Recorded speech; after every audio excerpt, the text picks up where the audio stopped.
What's going on, guys? Welcome back to my channel, where today we have 5 running backs that you definitely want to avoid if you want to win your fantasy league this year. But first, make sure you guys go down below and smash that subscribe button. Support your small creators because every subscription helps. And without further ado, let's get right into the video. And up first, we have a guy that everybody kind of has a mixed bag on right now. People either really love him or really hate him, but I have him on this list because I don't necessarily believe in him, and especially not with the upcoming offense that I feel the Seahawks are going to present. Last year, Kenneth Walker, he was bad.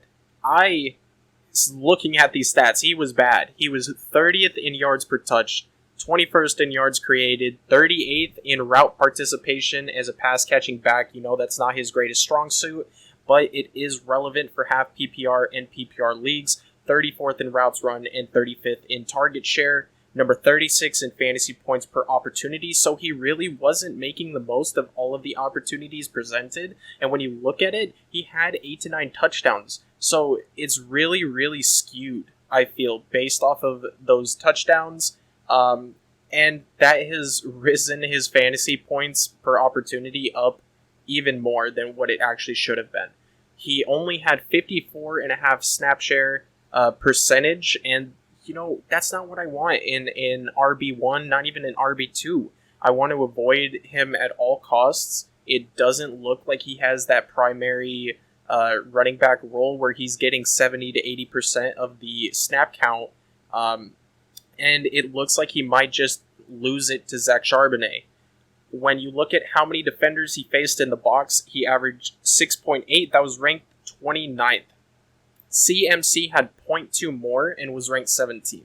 So I just want to put that out there. They were the 31st run team in runs per game. As I say, I misspelled the Seahawks. And they have a new offensive coordinator in Ryan Grubb, who plans on passing the ball a lot more, I imagine. And that's going to allow less opportunities for Walker. It might have less defenders stacked in the box.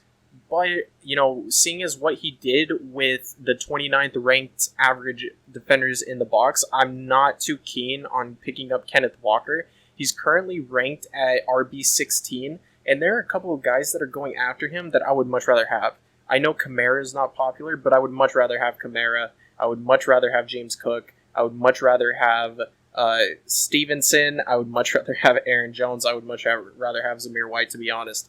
Those are 5 guys alone that a lot of people aren't going to be very high on, but I would still much rather have them because I feel like their ceiling is a lot higher than what I'm going to get from Kenneth Walker. And up next, we have the 1B in the Detroit Lions offense, in my opinion. That's his maximum for me. David Montgomery last year, he was the RB17. He had 1,000 rushing yards and 13 touchdowns.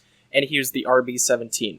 So I think that the extra stats that we're going to talk about really show how bad he is going to be for fantasy this year and why you should avoid drafting him. He was 21st in yards per touch, 36th in breakaway run rate. That means he wasn't really breaking away from the tackle and creating extra yards, which showed in his 32nd in yards created per touch. He wasn't involved in the passing game whatsoever, 57th in receiving yards and receptions. He was sharing the backfield, obviously, with Jahmyr Gibbs, and it only got worse as the season progressed.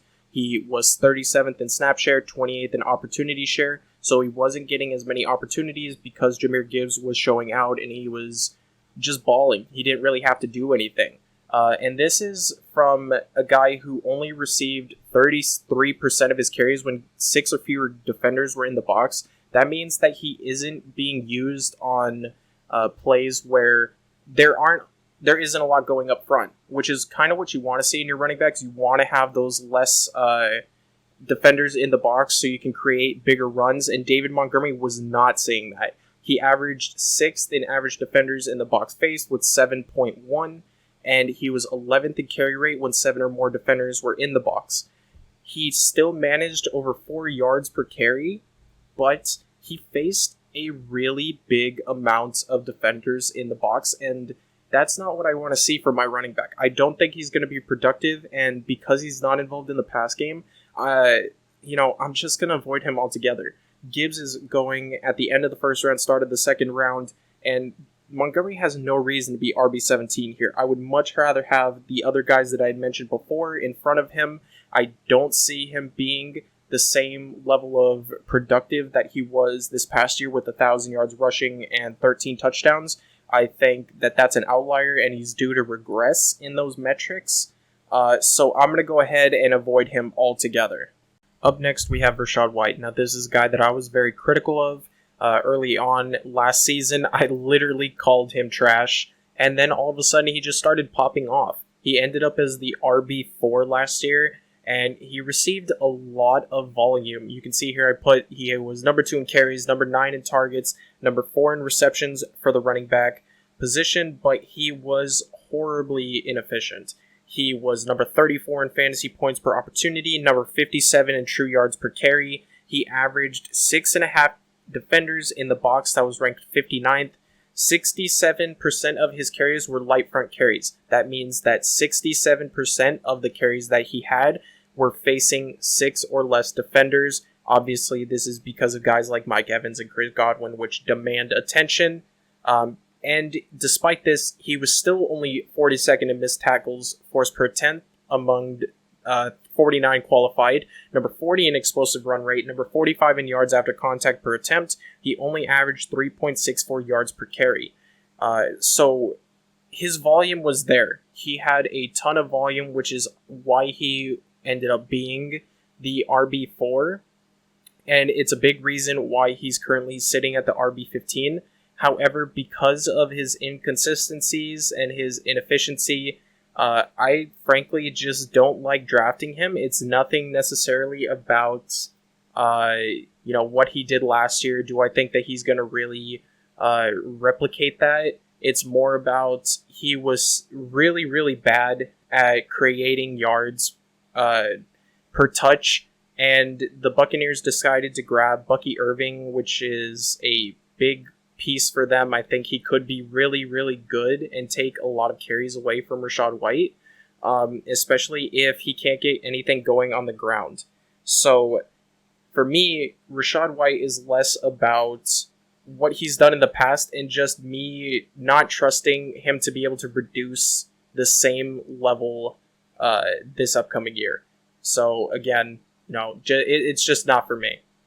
Up next, we have a guy who finds himself in an interesting position this year because the Steelers have not elected to pick up his 5th-year option, making him an impending free agent next year, and that would be Naji Harris. Naji Harris saw his production kind of shift last year because Jaylen Warren all of a sudden exploded onto the scene toward the end of the year. So I'm going to take a look at these stats as comparison to Jaylen Warren and see who's going to get the opportunities here in this backfield. Naji Harris last year, 28th in snap share. Warren was 35th. So Naji had way more snaps. Despite this, he was number 52 in fantasy points per opportunity. Warren ranked 17th. Number 46 in yards per touch. Warren was number 7. Naji was number 36 in true yards per carry. Warren was number 6. Naji was number 39 in yards created per touch. Warren was number 3. Naji was number 33 in targets. Warren was top 5.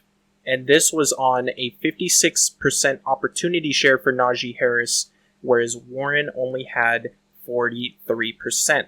So Warren was able to do more and be more productive with less than Naji Harris had, and I think that's a big reason why the Steelers elected not to pick up Naji Harris's 5th-year option. He wanted money. I feel like they could get the same type of production or even more out of Jaylen Warren by just staying with Warren long term and letting Naji walk. And for this, Naji's going RB21. There are a couple of guys after him that I would much rather have, one of them being Jaylen Warren. I would much rather also have Zamir White and James Conner. Now, these are guys that I feel like are in a better situation. Again, I think Warren's going to outproduce Naji. I'm not going to waste, a potential RB2 on Naji Harris when you can get his 1B partner who is more explosive. He's producing more with less opportunities, and he's about to probably get a lot more opportunities this upcoming season, I don't see any reason for me to choose Naji Harris, despite their improvements on offense that they've made, when I can get Jaylen Warren a couple of picks around later and get even more production. It just doesn't make any sense to me, so I'm going to stay away from Naji. And last but not least, we have Josh Jacobs, who's joining the Green Bay Packers from the Las Vegas Raiders. And don't get me wrong, I actually really love Josh Jacobs. He's one of my favorite players to watch, but I'm going to be avoiding him this year. Last year, he was number 1 in opportunity share, number 5 in snap share, and he averaged the most average defenders in the box with 7.2. Now, this led to some efficiency issues where he wasn't as productive as he had been in the past, and that's kind of what led the Raiders to move on from him. He was number 58 in fantasy points per opportunity, number 18 in fantasy points per game, number 34 in routes run, number 63 in true yards per carry, number 50 in yards per touch, number 48 in breakaway run rate, number 49 in yards created per touch. He just wasn't that good last year. You can see with all of the opportunities that he was given, he just wasn't that great. And I don't see him having a really more productive season because of how LaFleur views his running back room. They still have A.J. Dillon. They drafted Marshawn Lloyd, who's going to take away some of those receiving opportunities for Jacobs to be productive. And LaFleur really views his running backs as a running by committee. I don't see them leaning on Jacobs to have, that number 1 opportunity share anymore, that number 5 snap share. He's not going to have all the same opportunities that he had when he was in Las Vegas.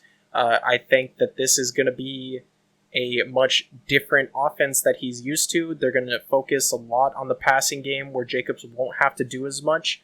And I think because of the opportunities that he's going to lose, he's not going to be in a good place to perform. He's going as the RB12 right now around guys like Pacheco, Henry, and Etienne, and I would much rather have all of these guys. I think that they have much more of an upside as drafting them over picking Josh Jacobs. Don't get me wrong, Jacobs could be a top 16 running back, but given the place that he's being drafted in right now, when there are these other 3 guys, I would much rather have them over him, and I would just avoid him at all costs at his average draft position. And that's going to do it for me. If you guys want to see more videos like this, make sure you go down and subscribe. It really helps me out more than you know. Comment what other types of videos you want to see covered, and I will catch you guys in the next one. Peace.